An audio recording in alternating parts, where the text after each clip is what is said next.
Да ви помоля да се представите с няколко думи. Една кратка видеовизитка. Казвам се Димитър Димитров от град Русе, земеделски производител. Отглеждам павловния от 4 години и 2 месеца. Звучи кратко като срок, но достатъчно за да натрупа човек доста опит и около нас има навсякъде едни доста големи пораснали дървета. Как насочихте интереса си към павловния? Какво ви накара да експериментирате? Павловният е нов бизнес в България. Когато аз започнах, бях един от първите. Причината е естествена. Това е инвестиране на средства в надежни практики, в надежни бизнеси, където човек може да контролира нещата и да получава сравнително приличен доход и надежден. И дълго време търсих и накрая се установих на павловнията. И което най-много ми хареса в този вид, че тя не е много ангажираща. В смисъл, човек може да си има постоянна работа и да отделя събота и неделя за поддръжка на плантацията си. Даже да отсъства една седмица или 2 седмици или 3 седмици, нищо страшно не може да се случи. И няма последствия при такива забавения, което е много добре за хора, които са заети, които пътуват. Преди малко ми казахте, че сте го помислил като един своеобразен във времето пенсионен фонд. Аз вече се намирам в такава възраст, когато човек почва да се замисля за възрастта, в който няма да е толкова активен. Е приятно, когато човек разполага с достатъчно средства. И това е начина да ги получа, защото павловнята, при нея това е хубавото, че след като се отреже, примерно на 8-та, 9-та или 10-та година, дървото отново започва да расте и така живее в продължение на около 70-80 години. Това означава, че ако аз всяка година сея в течение на 8 години по 1000 дървета, това означава, че след това цял живот ще сека по 1000 дървета на година, защото те постоянно се растат и се застъпват една след друга. И това ми гарантира един постоянен доход. И от хоби се превръща вече в основна дейност, което бих казал е много приятно, защото те не искат сутрин рано да ставаш 4 часа да ги доиш или не боледуват, нямат естествени, кой знае какви врагове, не са претенциозни и общо взето са много приятен бизнес. Всички дървета около нас изглеждат здрави, не са изкривени, без някакви такива дефекти от измръзвания и така нататък. В същото време някои от тях са доста по-едрички от други. Каква е причината за това, да ни обясните?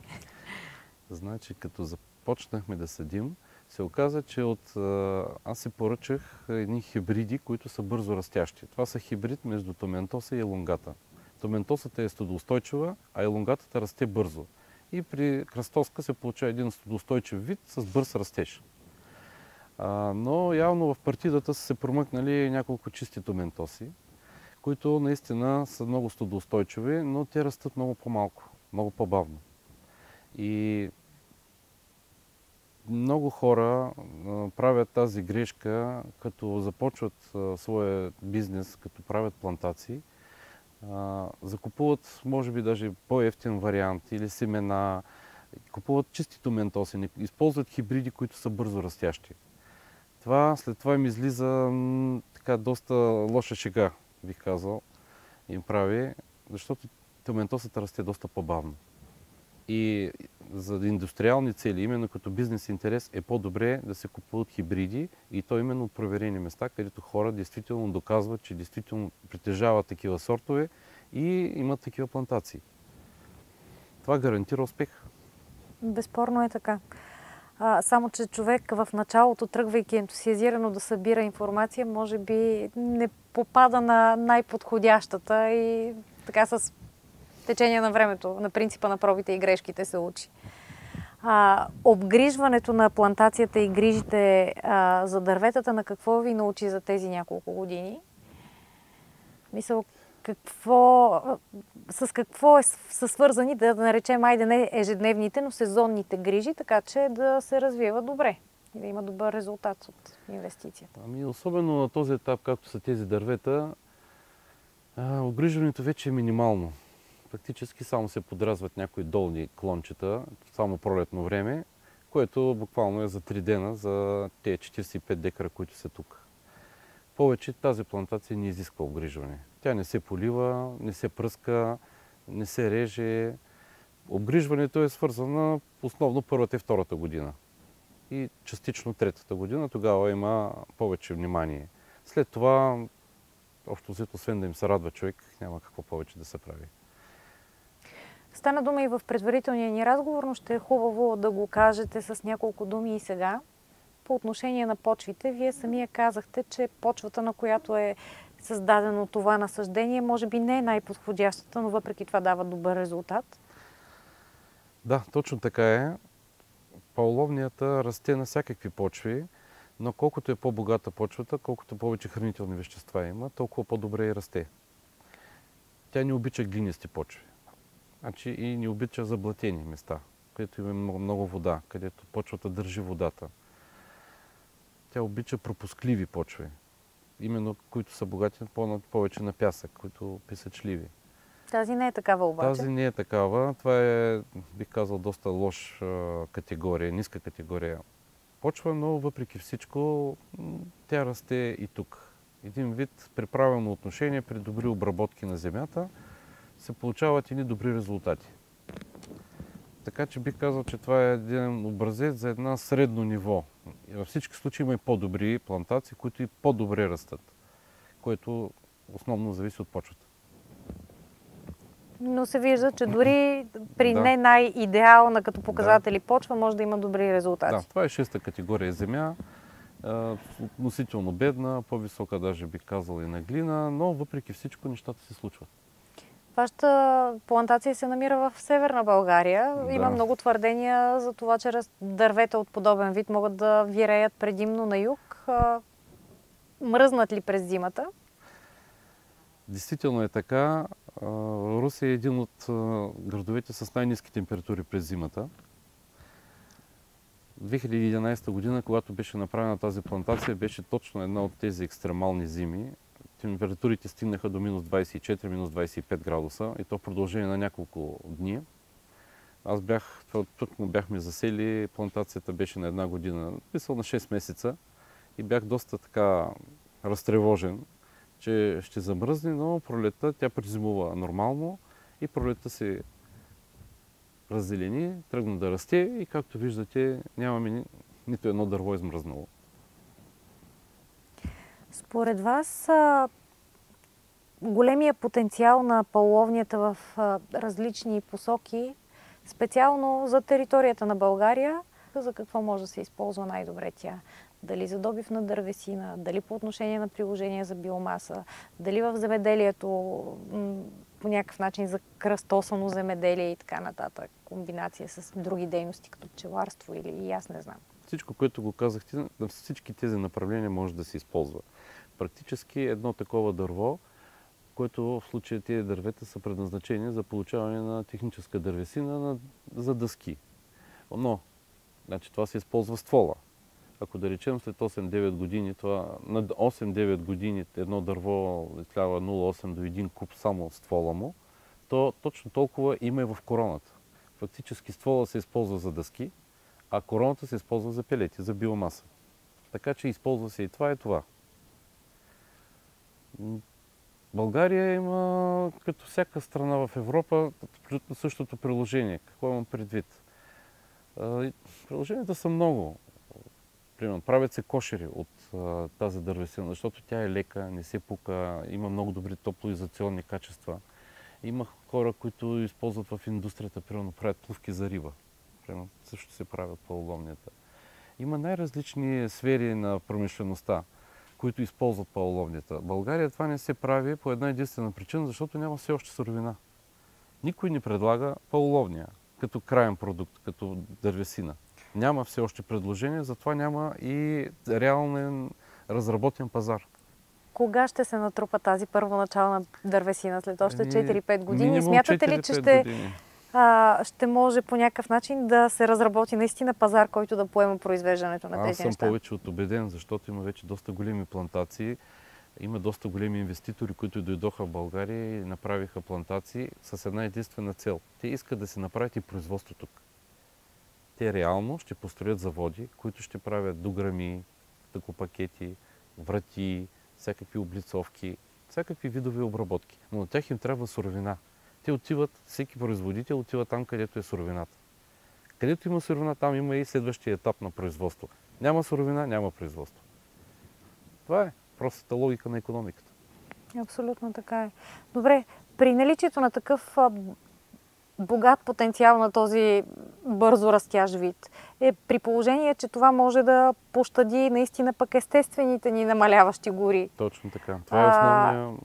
Не би ли следвало да има някаква помощ и разбиране от страна на държавата за хората, които искат да развиват подобен тип бизнес?